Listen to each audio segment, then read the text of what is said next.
Para abordar un diagnóstico diferencial con rigor, debemos alejarnos de la simple observación de síntomas aislados y centrarnos en la etiología, la persistencia y la funcionalidad. Te voy a explicar cada uno de estos conceptos. La etiología. Cuando hablamos de la etiología estamos hablando del por qué. Recordemos que la etiología es el estudio de las causas y los orígenes de una condición. En el caso particular del autismo, la etiología no es única, es multifactorial. Aquí debemos hablar de las causas genéticas. Se han identificado cientos de variaciones en los genes que afectan las neuronas que se comunican entre sí. Las causas ambientales, lo que se conoce como la epigenética, todos estos factores que ocurren durante el embarazo, como el estrés oxidativo, la inflamación o la exposición a cierta sustancia, que van a encender o apagar todos esos genes. Lo que no es la etiología es que la ciencia ha demostrado que las vacunas o el tipo de crianza de los padres no son la causa del autismo. Otro concepto, la persistencia. Cuando yo me refiero a la persistencia, estoy refiriéndome a el cuánto tiempo. En la clínica, la persistencia se refiere a que los síntomas no son pasajeros ni van a depender de una etapa de corta duración en la vida de quien padece un trastorno. Aquí hablamos de la estabilidad en el tiempo. Un niño puede tener un retraso en el habla porque se siente presionado. Aquí estamos hablando de la temporalidad, pero en el autismo los desafíos en la comunicación social se van a mantener a lo largo de los años. Otro de los aspectos importantes dentro de la persistencia es el criterio diagnóstico. Para que algo sea considerado un trastorno del neurodesarrollo, los síntomas deben estar presentes desde la infancia temprana y continuar manifestándose aunque cambie de forma en la adolescencia o en la adultez. El autismo es una condición de vida, no una fase, que de esto hablaremos más adelante. En tercer lugar, la funcionalidad como concepto de lo que tiene que ver con del concepto de lo que tiene que ver con la funcionalidad. Estamos hablando de cómo afecta la vida del paciente o la persona que padece este trastorno. La funcionalidad es uno de los conceptos más importantes para decidir si una persona necesita terapia o medicación. La funcionalidad va a ser la capacidad de una persona para realizar las actividades propias de su edad. Y aquí hablamos de dos factores importantes, el impacto en la vida diaria y los niveles de apoyo. Cuando yo me refiero a los impactos en la vida diaria, no diagnosticamos a alguien solo porque sea tímido o porque le gusten los dinosaurios, no. Lo diagnosticamos si esa timidez le impide hacer amigos, si tiene o genera, mejor dicho, una disfunción social, o si su interés por los dinosaurios le impide prestar atención en clase o comer, que aquí estaríamos hablando de una disfunción académica o biológica. Y de los niveles de apoyo. Este factor de los niveles de apoyo, como se ve en la psiquiatría, en la psicología, la funcionalidad va a determinar si el niño es, en este caso, nivel 1, nivel 2 o nivel 3, y a mayor afectación de la funcionalidad, más apoyo va a necesitar el niño para poder ser autónomo. Vamos a ver qué dice la psicología clínica contemporánea sobre el autismo. El autismo no se entiende como una enfermedad que se cura, sino como un trastorno del espectro autista, es lo que refiere la psicología clínica contemporánea. Además, la psicología clínica contemporánea refiere que es una condición del neurodesarrollo, lo que significa que el cerebro se organiza, procesa la información de una manera distinta desde las etapas más tempranas de su vida. ¿Qué nos refiere la neurociencia sobre el autismo? La neurociencia explica que es una neurodivergencia en la arquitectura y la conectividad del cerebro. Ya no se ve simplemente como conductas en la neurociencia, sino como el resultado de una configuración biológica distinta que ocurre durante la formación del sistema nervioso. La psiquiatría clínica refiere que el enfoque cambia ligeramente hacia una perspectiva médica diagnóstica y funcional. Mientras la psicología observa la conducta, la neurociencia, la estructura, la psiquiatría se encarga de categorizar el trastorno del espectro autista, evaluar su comorbilidad Cuando hablo de evaluar la comorbilidad, estoy hablando de evaluar si existen otros trastornos asociados y gestionar el impacto biológico en la vida del paciente. La pediatría refiere que el espectro autista o el trastorno autista, el enfoque va a ser preventivo, el enfoque va a ser de vigilancia del desarrollo de este niño. Para un pediatra, el autismo no se diagnostica mediante una conducta aislada, sino observando el cumplimiento o la ausencia de los hitos de desarrollo en las conductas del control del niño sano. La neurología refiere que el autismo se define como un trastorno de la organización de la corteza cerebral y de la conectividad sináptica, mientras que la psiquiatría se enfoca en el diagnóstico conductual. La neurología va a buscar, ¿no?, ese cableado defectuoso o diferente que explica por qué el cerebro del niño, como en el caso que vamos a ver, un nombre ficticio, ¿no? Para no comprometer a nadie, le pusimos Mateo. En el caso del autismo, el reto principal suele ser distinguirlo del trastorno del desarrollo del lenguaje o de la ansiedad social. Y a continuación te presento un caso clínico estructurado para poder ilustrar esta clase de hoy.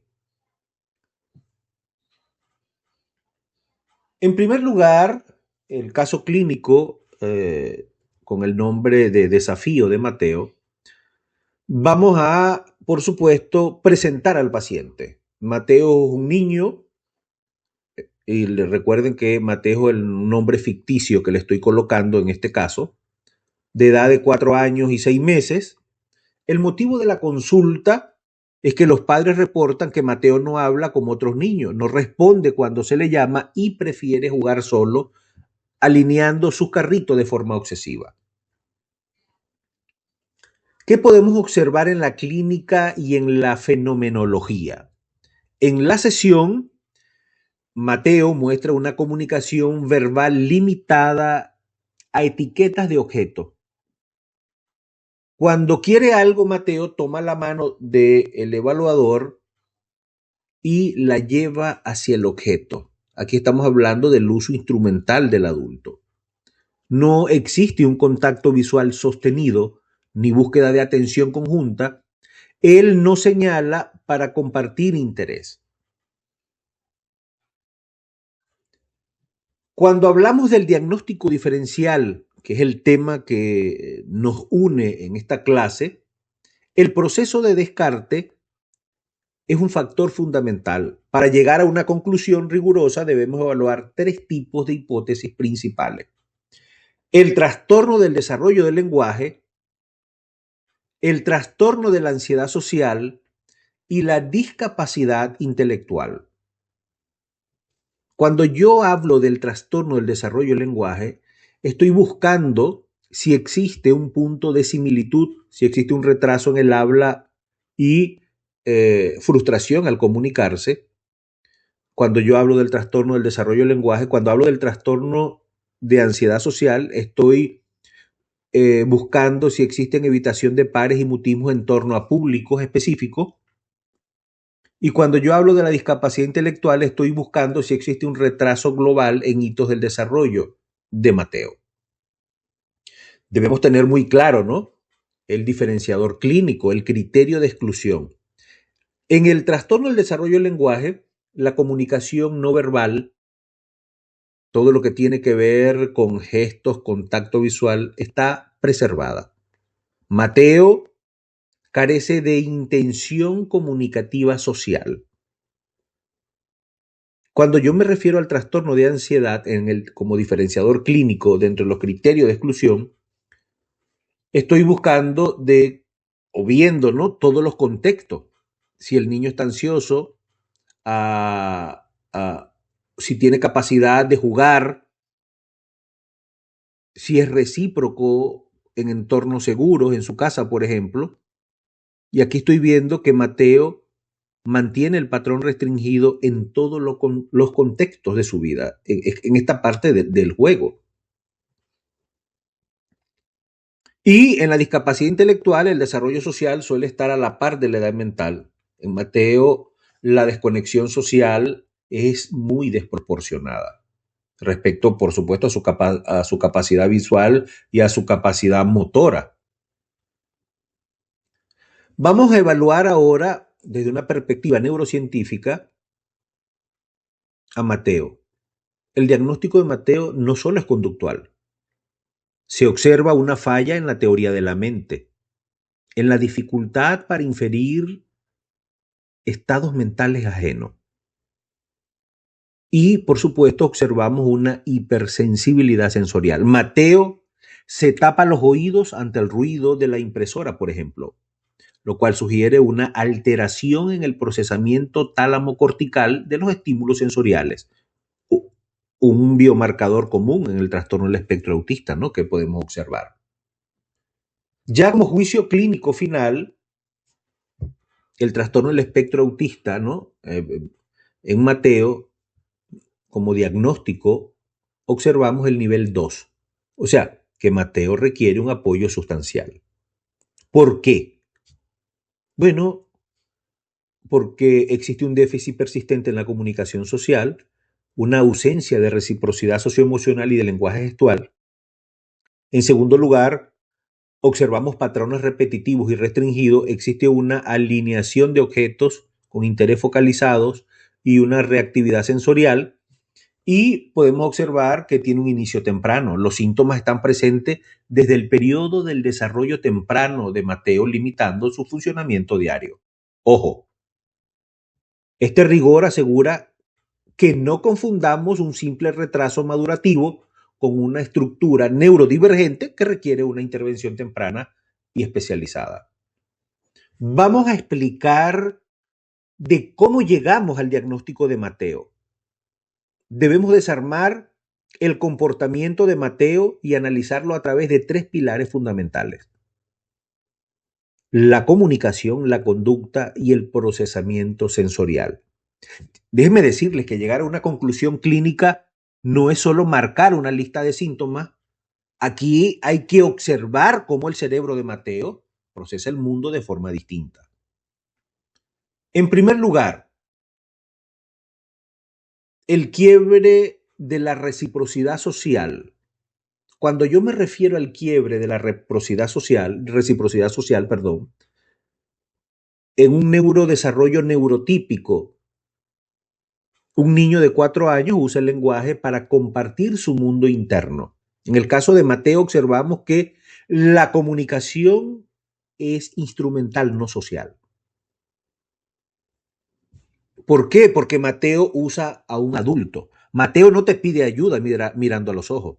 Toma tu mano como si fuera una herramienta, como si fuera una extensión de su cuerpo, una pinza para alcanzar una galleta. Y esto indica que no hay una comprensión plena de que el otro es un sujeto con el que se puede interactuar.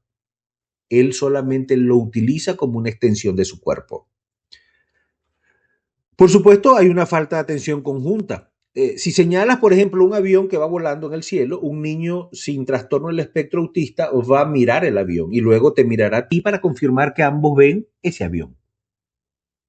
Por el contrario, Mateo no sigue el dedo, se queda centrado en su propio estímulo. Aquí también podemos observar el patrón de pensamiento, que es muy rígido. Existen intereses restringidos. El juego de Mateo no es simbólico. No hace que el carrito vuele o que choque con una narrativa. Su juego es funcional y repetitivo.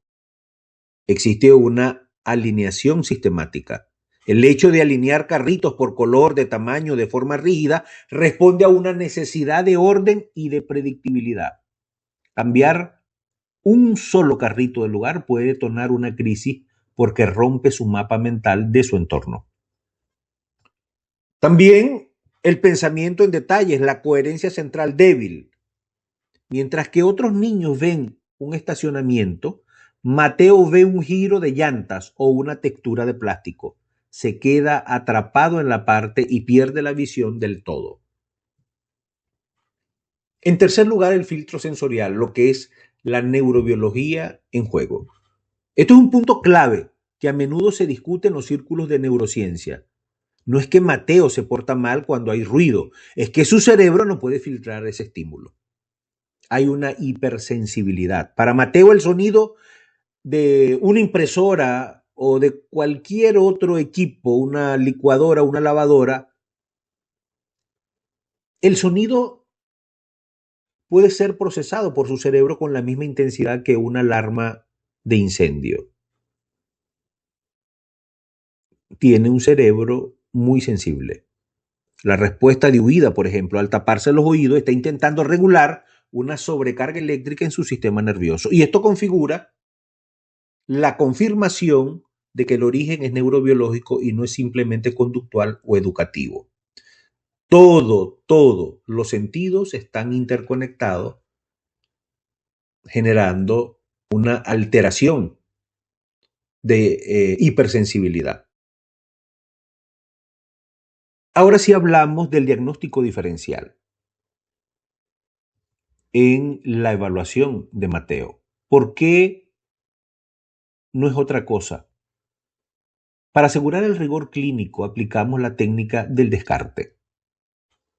Es sordera, se descarta porque el niño reacciona a ruidos ambientales como el empaque inclusive de un caramelo, aunque ignore su nombre. Es un retraso del lenguaje. Descartamos porque, aunque no hable Mateo, que pueda tener un retraso del lenguaje, usaría una mímica o gestos para hacerse entender. Mateo no compensa la falta de habla con gestos.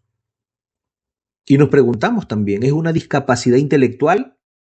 Se descarta si vemos que Mateo tiene habilidades motrices o visuales normales para su edad, pero su punto ciego está únicamente en lo social y en lo comunicativo. Llegamos al diagnóstico de Mateo del trastorno del espectro autista nivel tipo 2, porque los desafíos de Mateo son lo suficientemente fuertes como para impedirle a que él se integre a un aula regular sin un maestro sombra o una terapia de apoyo breve antes de iniciar sus actividades académicas y porque sus síntomas cubren los dos dominios de lo que refiere el Manual Diagnóstico y Estadístico de los Trastornos Mentales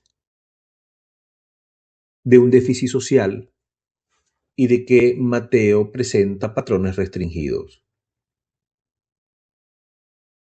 Soy Luis Bravo y nos vemos en una próxima oportunidad, donde estaremos hablando de estos temas interesantes que circundan el universo del cerebro humano de un niño autista.